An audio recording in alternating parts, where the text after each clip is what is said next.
Hello, busy dads and busy people everywhere. Welcome to episode 4 of the Busy Dad podcast.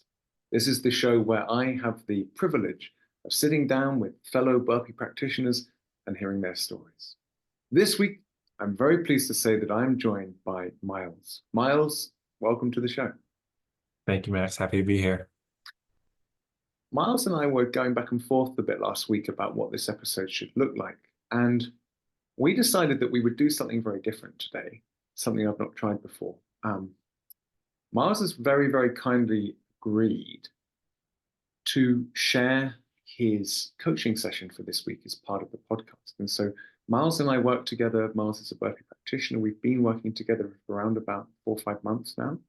And we thought it could be beneficial for people to get some insight into what it is that we do in this coaching practice. And I thought that particularly doing this with Miles would be beneficial because it would give people an opportunity to see what it looks like to really take pride in your training practice, really take it seriously, really live in the practice, because I think that really is something that Miles does. And so Miles has very kindly agreed to share our weekly check-in. We're going to get an insight into his practice, and we'll use that as a springboard for conversation on other topics in the burpee world. So that's what we're going to do. All right, Miles, we are checking in. We had 4 sessions that we planned out over the course of the last week. And so I asked for you to give me a Thursday session of 166 counts. Friday, we were looking for 75 seals. And then Monday, we were holding at 165. And Tuesday, we were looking for 80. So can you talk to me about the last 4 sessions? Yeah, Max, and maybe I'll start with the sessions from this week. So the performance sessions, and then we'll go back to the others. Cool. Yeah, Max, as you know, we've recently changed my form quite a bit, and I've been humbled a bit. So in terms of the target for seals, I fell way short. So I got 68 seals today, which surprisingly I felt good about because I knew the form was excellent, is what I'll say. Yep. We'll see if you agree later. And I was actually very exhausted.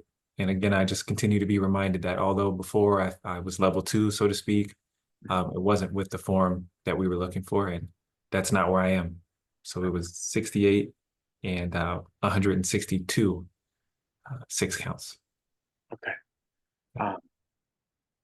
So we were looking to open out the 6 counts with sets of 9 for the first 5 sets and then fall back on 8s. We dropped 3 reps. Where did you drop them? I dropped them pretty quickly into those. So I wanted to front load the 5 and 4s. And I kind of went into the workout, honestly, Max, maybe this is a bad thing, feeling like I wasn't ready for it because my consolidation the week before showed me that I wasn't. So I did try the 5 and 4s, but then essentially dropped them after the first 2 minutes and just focused on rep. So let's talk about last week then. So last Thursday, we were looking for 160. And we were doing sets of 4 throughout. Yeah. Okay. And you said that Thursday session had you going into Monday thinking 165 wasn't there for you. So talk to me about that Thursday session. Yeah. Just maintaining the form that we've been talking about was very exhausting. I even felt like some of the reps in the 160 weren't ideal as I watched the film back. And so I feel like I have more work to do. And I went into this week thinking, well, if I go for 165, my reps aren't going to be ideal, which might not be the right mindset. But I kind of pigeonholed myself, and yeah. Yeah. No, I think look, I think that your reps were good enough. And some people are happy with good enough, but you are not. And you are striving for perfect reps, the kind of reps that we could use to teach someone the movement from. And the standard that you're striving for is to have every rep be good enough to teach someone from. And that's a very high bar to set. And I think with the bar being that high, we were at 200 a couple of weeks back. The reps really weren't bad, but now that the reps are perfect, we're at 160. I think that we don't have to choose between quality and volume, we will build you back up and we'll build you past the 200. But I think for now, I'm glad that you've taken this mindset of really, really focusing on quality control. Yeah. Yeah. And that resonates. I feel integrity even with the numbers not hitting the targets. I know that the reps are clean and I feel good about that. Yeah. Should we talk about the footage you sent me? Yeah. What do you think? Um, it's nigh on perfection, Miles. These are by far the best reps you've sent me. I mean, when we started out together, they were very ropey, and then they got pretty good. But I mean, maybe it's worth you talking for the benefit of people listening. If you talk through some of the form issues that you were having Yeah. after the last round of feedback. Yeah. It almost feels like a different movement to me, although it's not. What I was doing prior was my knees were remaining bent. So I wasn't truly in a erect plank, so to speak. I was kind of drooping my knees and it makes it a lot easier. I also was leading with my chin on the way down. So I wasn't touching my sternum. You made a video about ideal form. I wasn't touching my sternum or chest to the ground. I was touching my chin. And with the hair that I have on my chin, probably wasn't nearly as deep as I thought. And by keeping the plank erect, the knees straight the entire time, and by touching my chest every time, I mean, I don't know what the percentage would be in terms of how much harder it is, but it's more demanding. Yeah, that's what I've changed. For sure. No, it's a pretty common tendency that people have. I see it often is coming out of the push up. You want to be setting up for the jump back in already. And so your legs are already bent as you're on the way out of the push up. And that is definitely something we were seeing in your reps. Whereas, as you say, keeping the plank completely straight, coming to the top of the plank, out of the push, before you begin the jump back in, it makes the movement so much more demanding on the entire body. So, I'm not surprised that we've had the drop off that we've had. And I really think that what you're going to find is that a month from now, when we've really laid down the foundations for this new way of performing the movement, it's going to start feeling very natural, and it's going to start feeling easier and easier. And a year from now, it'll be more effort for you to do half reps than it will be for you to do perfect reps, because it'll be so ingrained. And so what we have to say is every single rep is an opportunity for you to lay down those neural pathways and for you to really ingrain the good habits. And so I think taking pride in every single rep and having the kind of initiative to say, I'm going to pull back on volume goals and just get really good quality reps. It's a really good policy for right now. That's right. And gosh, I guess the takeaway for anyone watching is, I was a stickler on the numbers. I never wanted to go back. And Max, I think, felt that when I was pushing back on us focusing on form and decreasing the numbers. But as I've done it, I've realized that there's a lot of satisfaction that comes from really well executed reps. And then that's the takeaway for me, where I'm not hurting saying, gosh, I thought I was level 2 and I'm, at the start of level 1D. I have some pride and I know that that's okay. Yeah,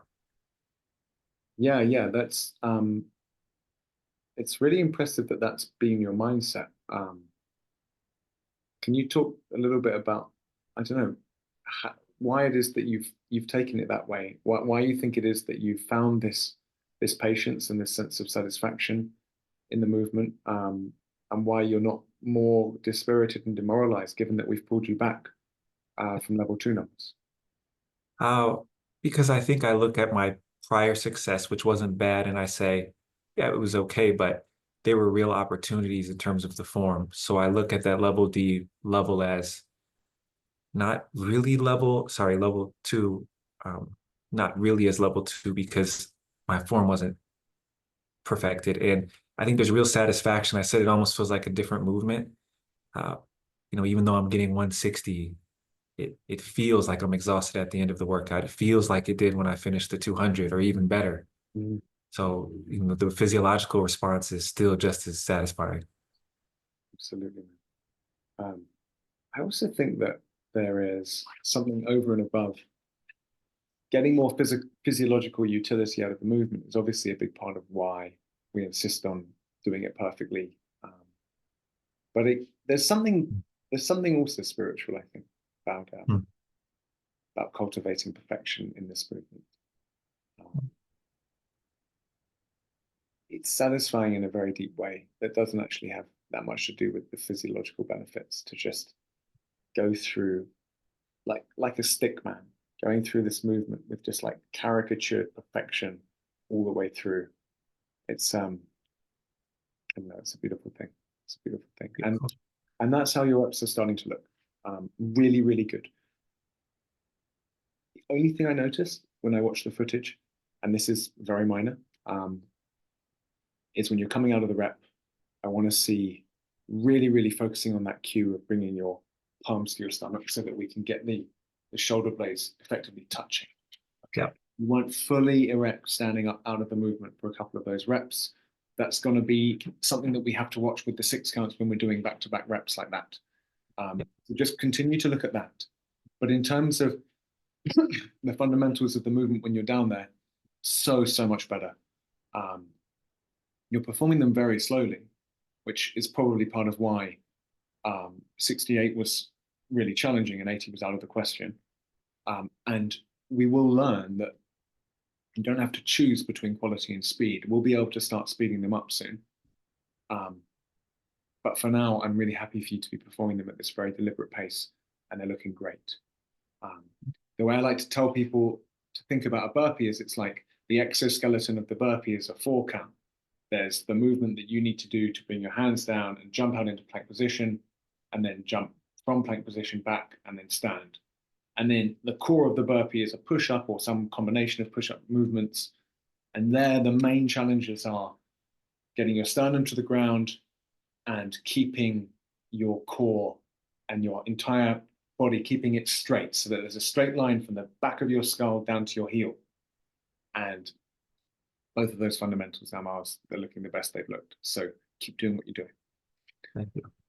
Let's get you programmed for next week, and then let's let the conversation explore some different territory. So my inclination is to say, given that we're in this zone where we're kind of going into the laboratory every workout and really cultivating form, to stick at 160 and kind of somewhere in the 65 to 70 range for all 4 of your next workouts. And I think just take pride in every single rep and really cultivate them. And then we'll start building once 160 is starting to feel familiar. Okay, so Thursday, Friday of this week, we'll have 166 counts, 4 reps every 30 seconds throughout. And then on Friday, you want to do 65? Yeah, let's do 65 seals. 65 seals, okay, so let's do, the way we'll break that down is the usual way, 5 4-minute blocks. And it'll be 4 3 3 3 per block. So you'll be opening out with 1 rep every 15 seconds for the first minute to get your 4, and then falling back to 1 rep every 20 seconds for the next 3 minutes. Yep. Okay. And Monday, I think, same deal with the 6 counts. Perfect. Okay. And Tuesday, I think we look for 70. For 70. Yeah. Let's do that. Okay. 4 3 throughout, you know the deal. 4 3. Yeah. All right. So I'm going to get that in your inbox just now. Okay, so that was a coaching session. This is what your week in, week out bread and butter training looks like when you're part of the coaching program. And this is what Miles and I do every week together. So maybe, Max, I'll just call out relative to the sessions. And then, of course, if I were to reach out in the middle of the week or any questions, Max would be available. So that's nice as well. Absolutely. Absolutely. No, I'm always on the other end of the line. Okay. So, Miles, why don't you give us a sense of how you first came to burpee training? Um, and then also give me a sense of where you were at 5 months ago when you first reached out to me. Yep. So I was also swept up by the Iron Wolf craze or the Iron Wolf wave. Would have been 2020-ish when I started watching burpees, trying them. I was a basketball player my entire life, so I'm on the tall side of the spectrum, which Max always says that makes burpees harder. So burpees felt like an exercise that was close to what I've been doing my whole life. It's explosive, it's dynamic, and I felt like it would simplify my training rather than getting lost in multiple directions like we talk about, just focusing on the burpee. Fell in love with Iron Wolf, subsequently stumbled upon your channel and have been dabbling for about 4 years. Yeah. Do you still play basketball? No, no longer. Were you playing at the time that back in 2020 when you discovered burpee training? Not really. I stopped around 2018-ish. Okay. I'm done with school. Just stopped. Okay, so it was like up to the end of high school kind of thing.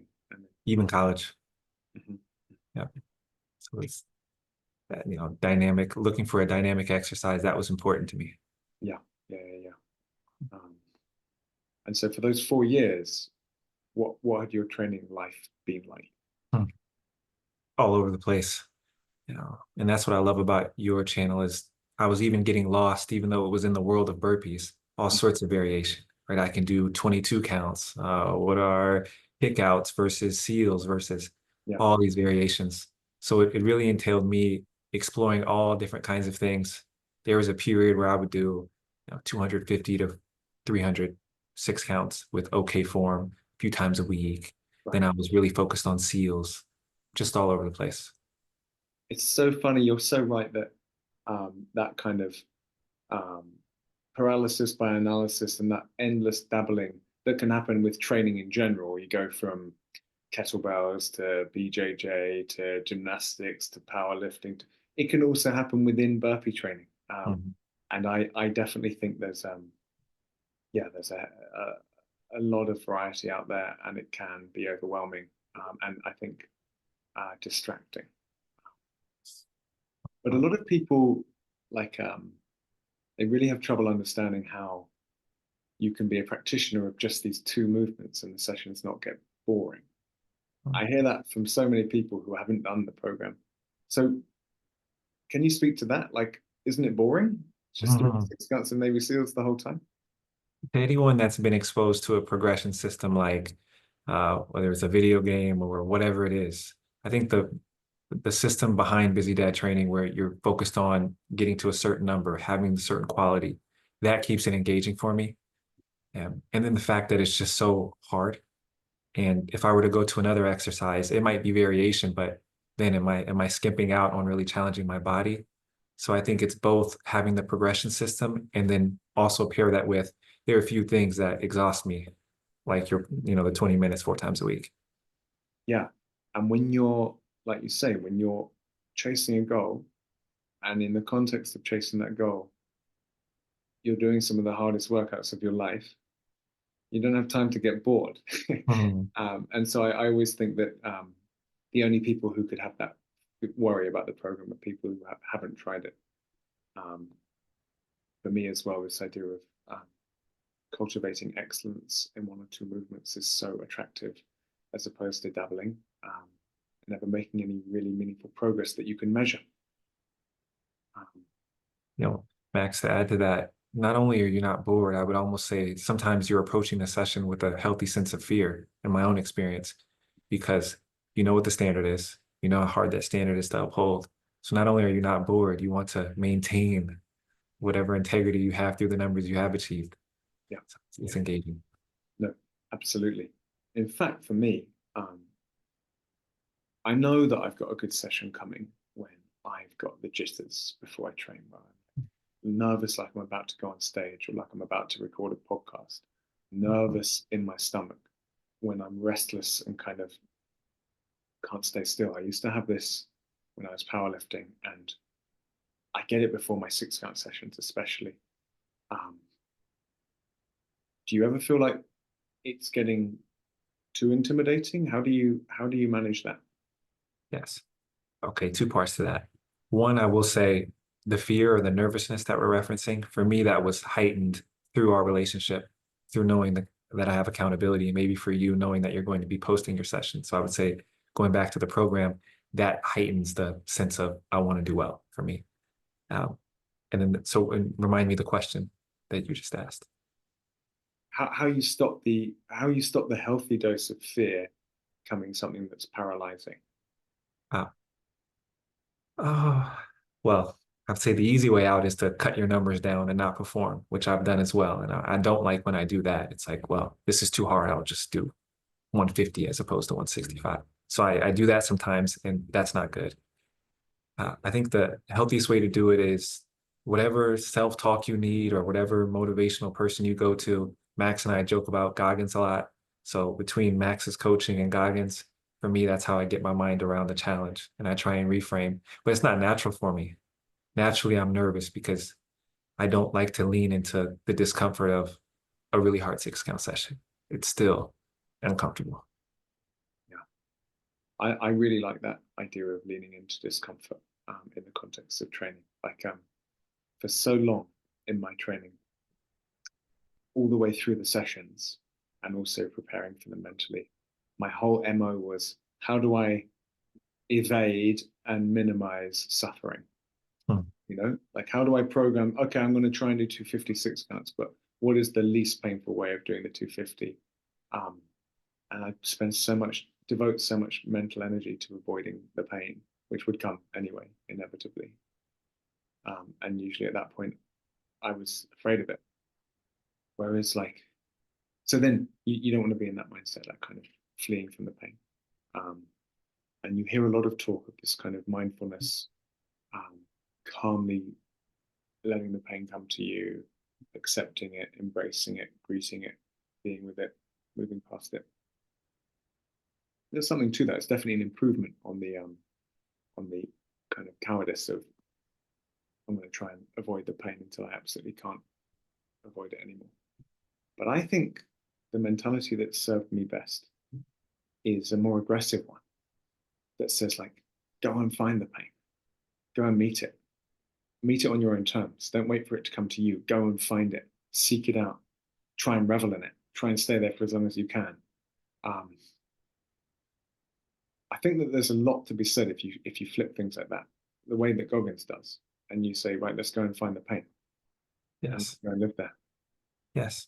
I would build on that. I'd say, when I hear you say that, if I were not practicing burpees, I'd think, oh yeah, let me flip that switch and do that. But I'll say in practice, because I've tried it so many times, when you're in that no man's land, when you're in that 10 to 15 minute mark, it's harder than it sounds to really lean into it. And So it's almost like a meditation because you're really forced to live what you've been telling yourself and mm-hmm, the philosophy that you're aligned to. But when that pain is there, so it's a totally, great meditation, mindfulness exercise in that sense. you're so right. It's the longer you're out of a session, the less meaning these words have. Mhm. You have to be there. You have to be in So, it. You have to be in it. So but I can't tell you how many sessions I've walked away from us and I've been motivated, not just for myself, but I want to deliver for what we're investing in. And when I'm in that no man's land, there's still thoughts creeping around. oh yeah, It's still tough. And I know I'm motivated. I know I want this. So it's something that you earn. I think that Goggins or whoever's mindset of turning it on, it's a daily commitment. it is. It is. Mm. Uh, very often, Miles, I come away from a conversation with you, kind of really wanting to train, and Mm. talking about um, that special place that we can go to, um, that we tend to get to in the third quarter of the workout. It's making me want to go there now, but I'm Mm. romanticizing it because it's hell. When you're there, it's very hard to stay there. It's very very hard. I feel this perhaps especially. I mean, there are some formats that bring it on more intensively than others. Any meaningful workout, you'll have to go there at a certain point. Um, um, for me, when I'm this is not a format that we've used very often, but when I'm working in sets of 25 with the 6 counts and I'm Mm. doing a very demanding number, for me, the 300 in sets of 25 is the one. Um, there are 2 or 3 sets of 25 in there where I'm holding on amid the feeling that I'm going to vomit, amid the feeling that there's no way I can go back in, amid the certainty that it's not going to happen, and I'm somehow staying there. Do you find that there are formats that send you to that place, especially quickly? Hmm. Whenever we push the 30-second increment, 1 rep, I usually find myself there as I adjust. So for example, when we went from 4 seals to 5 seals, worked in, or 4 6 counts every 30 seconds to 5, just that increment, find yourself in a completely different kind of world of experience. There have been moments where because as I mentioned before, I'm really motivated going into the workout, but then for some reason in that no man's land, I'm breaking. And I've asked myself before a session, when I'm in that moment of wanting to break, let me really see what it's like. Let me try and be really mindful and see what I'm experiencing. And it's even hard to explain. It's this exhaustion, but it's really more mental than physical. You'll just have to explore it for yourself, I think, the listeners. But yeah, Max, it's really dynamic going through this because all of the formats present their own challenges. But in general, when you're pushing that limit that we've been trying to push, it's difficult and it takes me there. It's hard to put it into words what it's like to be there. And I agree with you that people just need to go there. Can you put into words a sense of the benefits of going there on a regular basis? I mean, why do you keep going back to that place? There's no better start to my day for me. I do it in the morning, and just no better satisfaction through the day than knowing my session today, I went all in and I got this done. I mean, it really sticks with me. It sticks with me because it's so hard and I know it's challenging. It's not like I have to do it for 2 hours. It's not like I have to even do it for an hour. It's 20 minutes 4 times a week. So when I approach that 20 minutes and I give my all, which feels like a Herculean effort, that's it's really satisfying. I want to continue to experience that 4 times a week. The good part, I don't know about the no man's land. I don't know about that part, but the feeling after, it's fulfilling. You can't get the good part without the no man's land part. So true. Would you have any advice? This is advice that you could be offering to a former self before you'd really develop your practice to the extent that you have now, but also to people listening who maybe are at the very beginning of their practice or they're thinking about whether to start building a practice. Yes. Would you have any advice, Mark?